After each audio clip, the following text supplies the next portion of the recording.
vsi zahvalijo.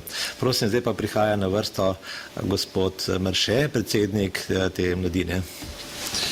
Družinske pobude.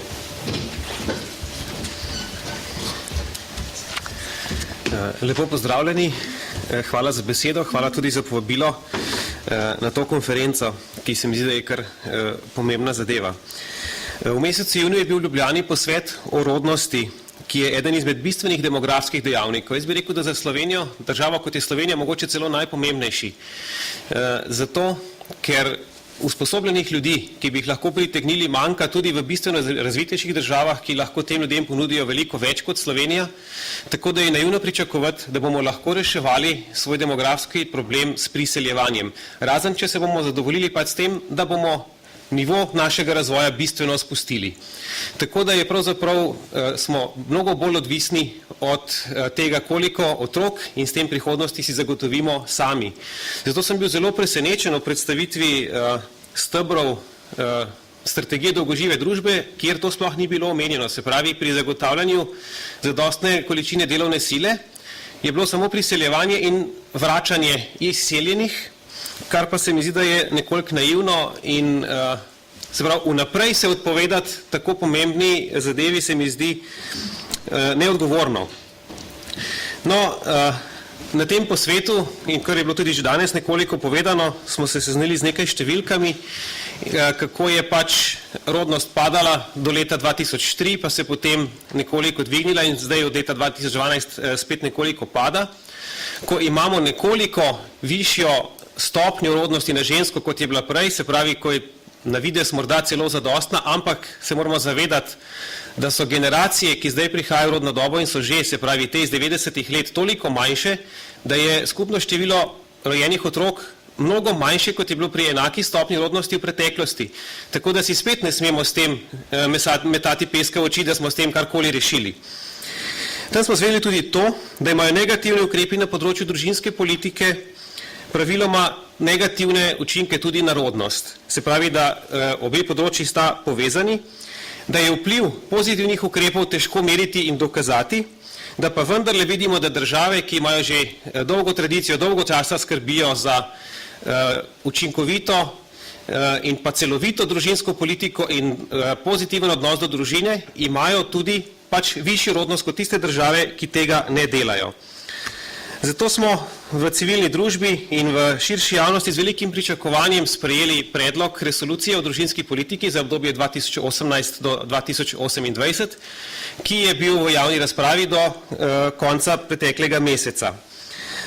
No in v družinski pobudi Društvu za družino in naklonjeno družbo smo ta dokument kar precej podrobno pregledali in pripravili komentarji, nekaj predlogov za izboljšanje te resolucije in nekaj tega bi rad tukaj predstavil. Najprej bi poudaril, da gre za pozitiven dokument, pozitiven dogodek po dolgem času pretežno omejevanja na področju družinske politike in podaljševanja omejevalnih ukrepov, se končno spet lahko pogovarjajo o tem, kako bi nekaj izboljšali ali pa obogatili. Tako ima predlog dokumenta tudi kar nekaj dobrih temeljnih usmeritev in sicer, če jih nekaj navedem, da bo država skozi družinsko politiko spoštovala avtonomijo družine, da bo poskušala ustvarjati bolj spodbudno okolje za odločanje za družino. Tukaj meni manjka tudi odločitev za to, da bi bilo bolj spodbudno okolje za kakšnega otroka več v vsaki družini. Da bo poskušala ustvarjati pozitiven odnos delodajalcev do izrabe očetovskega in starševskega dopusta, se pravi vseh teh pravic starševskih, ki jih imamo v odnosu do dela. Da bi ustvarjali pogoje za lažje usklajevanje poklicnega in družinskega življenja, da bo povečala skrb za velike družine in še tiste, ki še bolj potrebujejo skrb, priznavanje oziroma razumevanje, da je namen različnih pravic v družinski politiki poskrbeti, da se družina zaradi rojstva otrok ne poslabša njihov standard, vsaj ne preveč, in pa predstavlja, kar je pa novost v slovenskem politiki, da usmeritev v univerzalnost družinske politike in pa ločevanje med družinsko politiko in socialnim varstvom, kar je bilo še nekaj let nazaj pravzaprav bogokletno v Sloveniji reči in je to zelo dobrodošla novost. No, žal pa konkretne rešitve, ki jih predlaga nekatere, niso povsem v skladu s temi usmeritvami. In kako je zadeva nekako sestavljena? Dotika se zelo veliko področji vseh, ki nekako vplivajo na življenje družin in na vsakem področju poskuša vlada najprej predstaviti stanje in pa nekako dogajanje v zadnjih letih, 10 ali tudi kaj več. Žal to naredi precej izrazito pristransko, saj kot na področju negativnih ukrepov, ki so bili izvedeni zaradi finančne krize, izdatno kritizira omejevanje na tem področju, ki ga je pač izvedla druga Janševa vlada.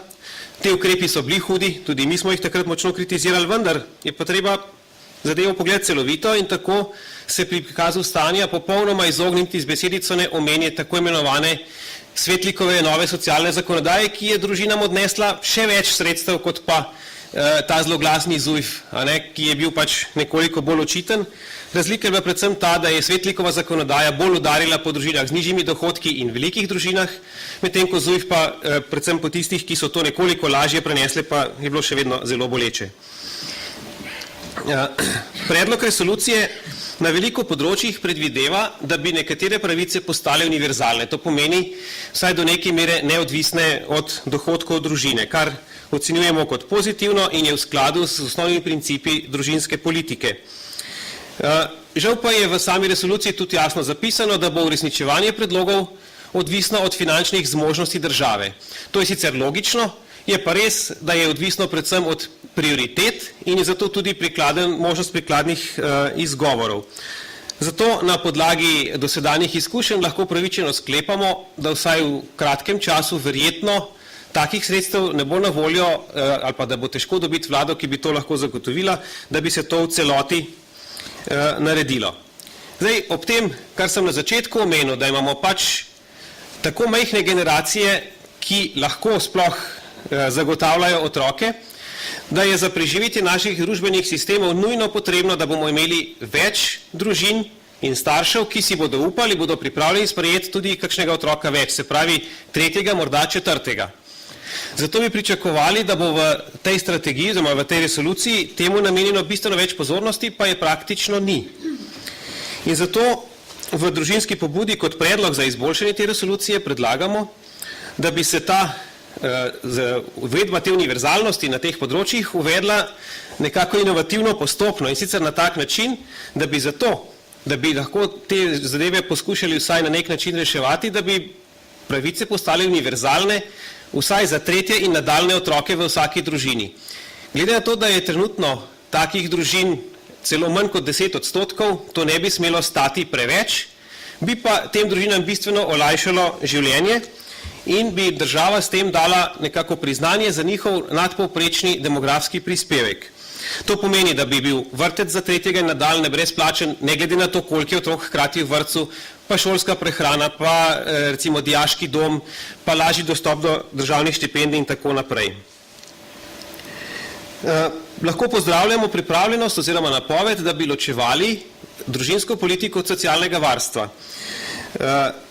To je deklarativno lepo in se tudi nekako kaže v teh univerzalnih rešitvah, vendar pa hkrati resolucija ne predlaga odprave največjih anomalij v sedanji zakonodaji na tem področju, tako da naprimer ne predvideva odprave vrstnega reda pri pravicah iz javnih sredstev, kjer otroški dodatek za mlajše otroke v družini vpliva na štipendijo, se pravi na dodelitev ali odmero štipendije za starejše otroke v družini. Tako lahko naprimer študent v družini ne dobi državne štipendije zato, ker so njegovi mlajši bratje in sestre dobili otroški dodatek. To je skregano z vsako logiko, na to je opozoril, da je nesprejemljivo tudi Inštitut za socialno varstvo Republike Slovenije, ampak zaenkrat pač ministrstvo še kar vztraja pri tem. Verjetno veste, da je naslov resolucije vsem družinam prijazna družba.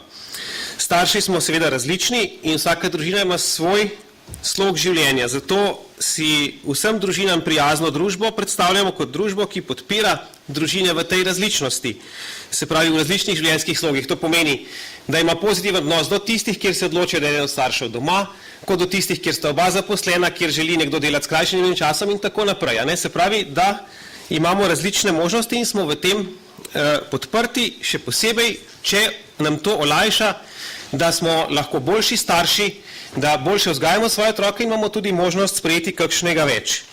No, žal pa v konkretnih rešitvah resolucija ne gre potem v to smer in predlaga kar nekaj predlogov, ki pravzaprav možnost izbire staršem zmanjšujejo. In nekako dobimo vtis, da želi vlada družine uniformno usmerjati s podporo točno določenim storitvam in dobrinam za družine. Se pravi, namesto da bi avtonomijo družine spodbujala, spodbuja določene storitve, ki bi jih sama izbirala, se pravi, podpirala tiste ponudnike, ki jih sama hoče, družine pa bi samo iz tega lahko izbirale. No, ker me opozarja Matjaž, da sem očitno prišel s časom, čez bom moral nekatere stvari spustiti, bi poudaril samo še par točk.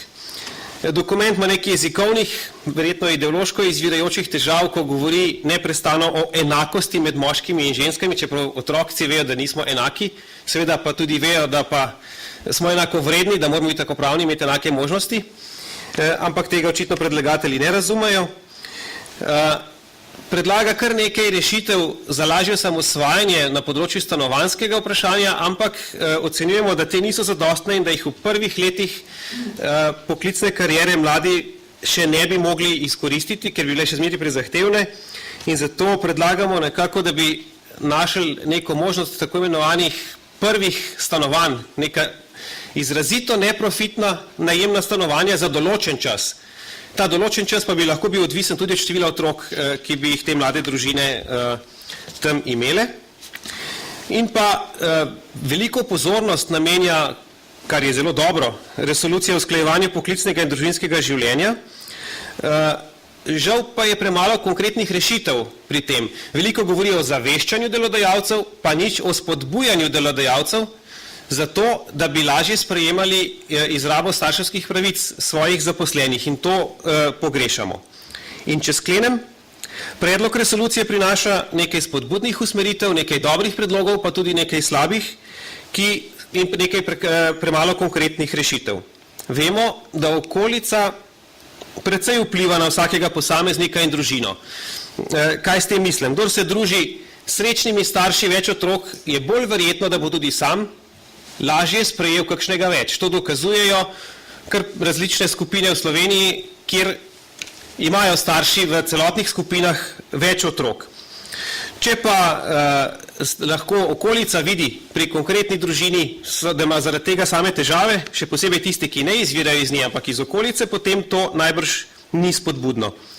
Zato je potrebno čim več teh težav identificirati in pa učinkovito odstranjevati. Se pravi, da olajšamo staršem izbiro in pa da lahko naredijo tisto, kar si želijo, pa si morda ne upajo.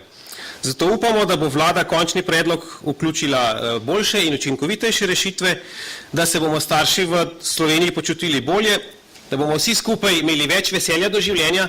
Mi ne bomo mogli mladih prepričati, da bi imeli otroke zato, ker jih demografsko potrebujemo, ker to ne obstaja. Lahko pa ustvarjamo klimo veselja do življenja, lahko ustvarjamo vrednost tega in na ta način lahko to dosežemo. In če bomo to dosegli, bo lahko prispevalo tudi k boljši demografski sliki vsaj s časoma. Hvala lepa.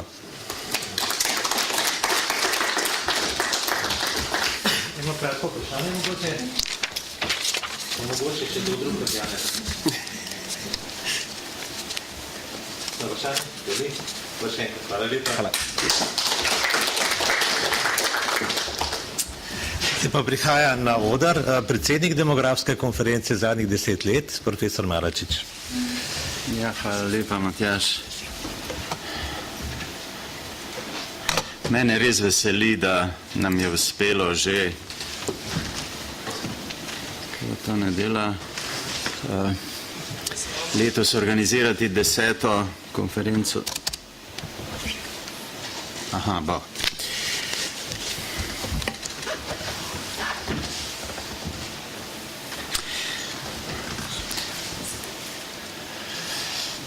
Zelo sem vesel, kot sem že rekel, da leto že 10. organiziramo konferenco. To pomeni tudi, da smo pripravili 10 zbornikov, veliko slovenski in tudi širši demografski problematiki lahko najdete v teh zbornikih. Moj današnji izbor teme je mogoče za koga presenetljiv, ampak težko rečem, zakaj sem se odločil za njega. Očitno je tematika je aktualna. Nedolgo tega smo gledali begunce, tudi kako so čez Slovenijo odhajali proti severozahodu Evrope.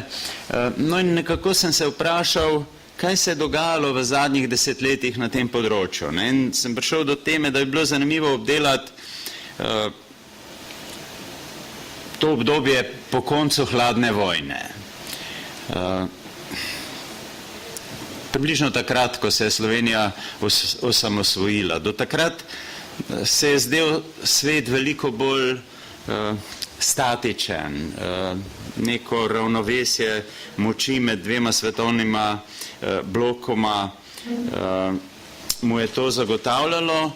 In če se vprašate, kdaj je bilo več beguncev, takrat ali pa, ko je prišlo do liberalizacije, demokratizacije in kar je takih izrazov še. In moji podatki, ki jih navajam v tem referatu, lepo pokažejo, da se je število beguncev zelo povečalo. Zdaj, a ste kdaj razmišljali, kako se je mednarodno pravo in tudi mednarodni odnos do tega vprašanja razvijal? Dejansko se je vsa zgodba začela po drugi svetovni vojni, in to na primeru evropskih beguncev. Tudi Slovenci so bili vključeni med njimi, točnih podatkov ne bomo nikoli imeli, ampak dejansko je potem za potrebe evropskega sveta, se pravi evropskega pojava, bila sprejeta konvencija o statusu beguncev leta 1951. In ta je vsebovala določila, ki so omejevala mednarodni pristop temu vprašanju na evropske razmere. Tako da šele, ko so 67. leta sprejeli protokol o statusu beguncev, je ta postal globalen. Tako da od takrat naprej velja te pravne rešitve, ki so prej veljale samo za Evropo, tudi za ostali svet. No in zdaj to je širše znano. Mandat Generalne skupščine OZN za zaščito beguncev ima Visoki komisarjat za begunce Združenih narodov. Po naravi stvari je njegovo delovanje mora biti tudi povsem nepolitično in humanitarno, ampak ko pa pogledate prakso, od 60 let naprej se kaže v svetu res počasen napredek, če sploh kakšen. Tako da število beguncev pa v svetu ves čas tako v absolutnem kot v relativnem narašča. Zdaj v statističnih podatkih ne bom veliko govoril, čas je omejen. Dejstvo je, da je to področje eno najtežjih verjetno za ne samo demografsko, ampak socialno-ekonomsko statistiko nasploh. Čisto konkretno podatke dobite zdaj že vrsto let v letopisu Visokega komisarjata, vsako leto izhaja. Zadnji, ki je izšel, je za leto 2015, izšel je pa prejšnji mesec, tako da z določenim zamikom ti podatki izhajajo, ampak da boste razumeli naravo teh podatkov, celo o tako elementarnih kategorijah, kot sta spol in starost, imamo zelo pomanjkljive podatke o beguncih. Da ne govorim potem o izobrazbi, poklicu, etnični, verski ali pa kakšni drugi problematiki. In da bo problem še težji in bolj kompleksen, je tudi lepo pokazala preteklost teh 2-3 let v Evropi, vse težje je ločevati med begunci in ekonomskimi migranti. Tako da zadnje čase se govori veliko o mešanih migracijah in se misli na to, da sta ti dve kategoriji med seboj povezani. Kakšne so bile razmere ob koncu hladne vojne? Dejansko je že več desetletij pred tem sicer število beguncev po svetu naraščalo. Zdaj, v te moje podatke, ki so tukaj prikazani, niso vključeni palestinski begunci, ki jih je bilo ob koncu 80-ih let približno 2,3 milijona. Ampak begunska problematika je pa bila takrat, in kot bomo videli kasneje, v prvi vrsti, ne bom rekel omejena, ampak v prvi vrsti problematika nerazvitih držav. Tule imamo pregled stanja za svet kot celoto leta 1989. No in tu so najbolj elementarni podatki. Zdaj, mogoče, da si zapomnite, dejansko je bilo slabe 0,3% svetovnega prebivalstva beguncev takrat. Takrat, ko se je ta bipolarni dvoblokovski sistem razkrajal in kar smo tisti, ki smo malo starejši, zelo doživeto verjetno doživljali.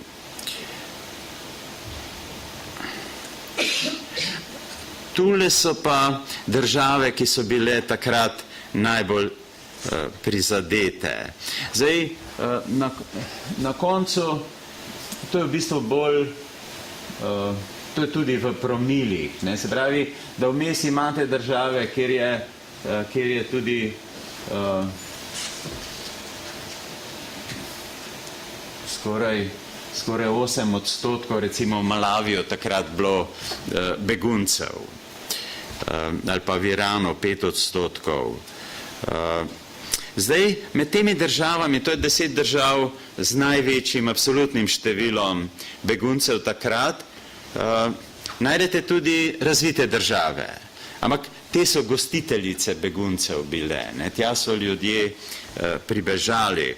Ampak, zdaj, če si malo poskušate tako oblikovati predstavo, da boste potem kasneje primerjali s tistim, kar imamo sedaj v sredi drugega desetletja 21. stoletja. Zdaj, tam so bili najbolj elementarni podatki. In če pogledate definicijo begunca, je v konvenciji omejen ta pojem na meddržavni vidik.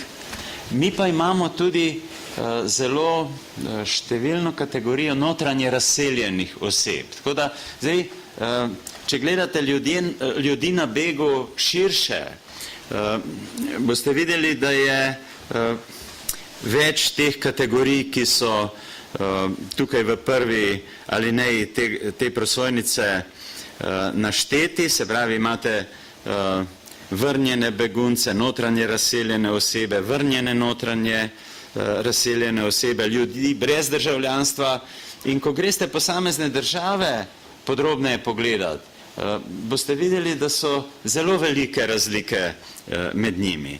Tu je nekaj osnovnih trendov zadnjih let. Število neprestano narašča, kot sem že prej povedal, ne samo absolutno, tudi relativno. Predvsem pa v zadnjih letih raste število notranje razseljenih oseb. Zanimivo je, da je bilo med 1995 in 2004 bistveno več vrnjenih ljudi v v svojo domovino, kot pa v zadnjem desetletju. Tako da tudi z tega vidika se stvari na globalni ravni slabšajo. Zdaj, demografske strukture, pri beguncih gre za neke vrste migracij, ki niso selektivne. Ko pride do krize, potem praktično gredo ali pa so pognani v beg vsi. Tako da razen zelo starih ljudi so druge kategorije prebivalstva bolj ali manj med begunci v enakih strukturah kot pa med prebivalstvom kot celoto. Zdaj nimam več časa, da bi o tem govoril, ampak bom se omejil samo na te najbolj značilne. No, to so pa zdaj najnovejši podatki. No, in če se spomnite prej, na ravni sveta kot celota je bilo malo manj kot 0,3%. Zdaj je število naraslo praktično, to so podatki za konec leta 2015, na skoraj 64 milijonov. Prebivalstvo sveta je zdaj blizu približujemo se 7,5 milijardam. Zdaj, tako zelo na grobo bi morda rekli lahko, da se približujemo 1% prebivalstva sveta beguncev. Se pravi, tako rekoč, vsak 100. naš sosvetovljan ali pa prebivalec sveta je begunec, kar je katastrofalno velik, visoka številka. Težko je razumeti, da živimo v svetu, kjer je ta številka tako visoka. No, še zmeraj je prizadet predvsem nerazviti svet, predvsem Afrika in Azija tukaj izstopata, čeprav so tukaj lahko relativne številke tudi druge višje, ampak pri razvitih državah še zmeraj gre za to, da predvsem sprejemajo begunce. Tule pa imamo države, ki so najbolj prizadete in so tudi podrobnejše kategorije. Se pravi, begunci in podobni, potem osebe v postopkih azila, notranje razseljene osebe, število ljudi v skrbi Visokega komisarjata, potem pa delež teh v prebivalstvu med posameznimi državami. In vidite, da so nekatere države resnično zelo, več kot očitno najhujši problem v Siriji, sedaj, kjer je več kot 1/3 prebivalstva v resnici na begu. 36,5%, kar je izjemno visoka številka. Zdaj,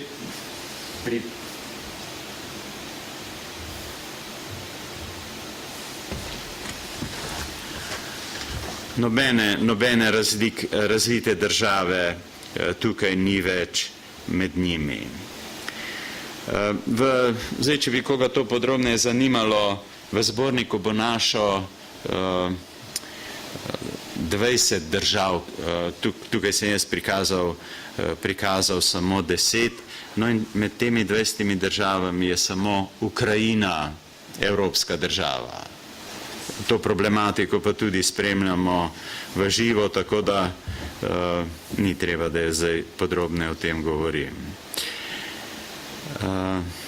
No, tule je pa, to je sicer iz enega drugega mojega prispevka, te tabele ne boste našli v referatu, ampak tako bi pa izgledala slika, če bi tiste evropske države vzeli, ki se bolj spopadajo s to begunsko problematiko.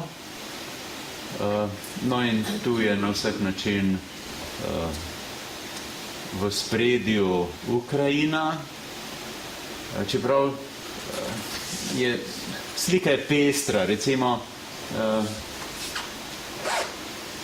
Latvija izstopa, pa v Latviji se ni nič kaj takega zgodilo.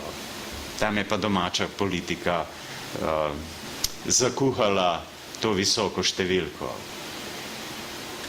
Skratka, v vseh teh satelitskih nekdanjih sovjetskih republikah, če Rusijo vzamete kot osrednjo, je veliko Rusov. In od Estonije, Latvije naprej imajo mnoge, zdaj najbolj očitno je problem v Ukrajini. Nekako ne znajo na primeren način rešiti tega ruskega vprašanja. To so ljudje brez državljanstva, ki potem tudi spadajo. Zdaj, najnovejši primer je Mjanmar. Rohingjam enostavno država ne priznava statusa državljanstva. In zdaj so se še v vojaške spopade, do spopade je prišlo in potem ljudje bežijo, kakor gledamo na televiziji. Saj bom končal, nimam veliko. Zdaj, to je moja zadnja prosojnica. Več kot očitno je, da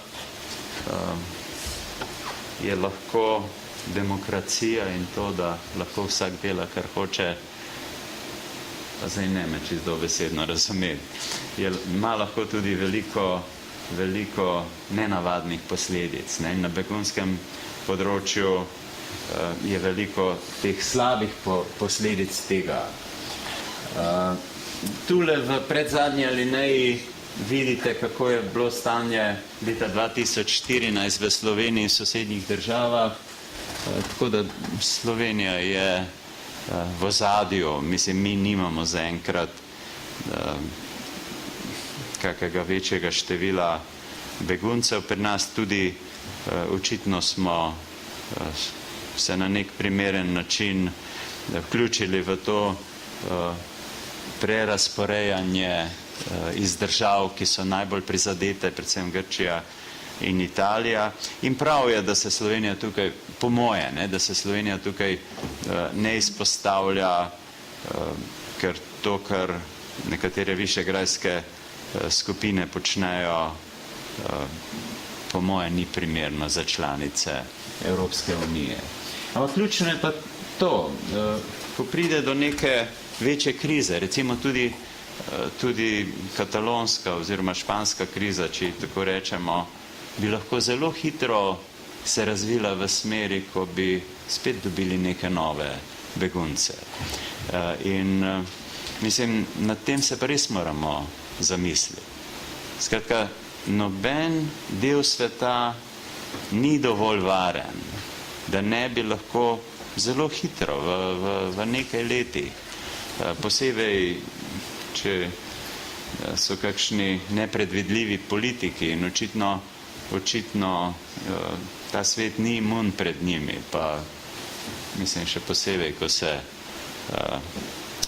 obkladajo z, če kar po angliško povem, rocket boy ali pa s kakimi posebnimi izrazi, potem vidite, da lahko zelo hitro se kdorkoli med nami znajde v podobnem položaju. Hvala lepa.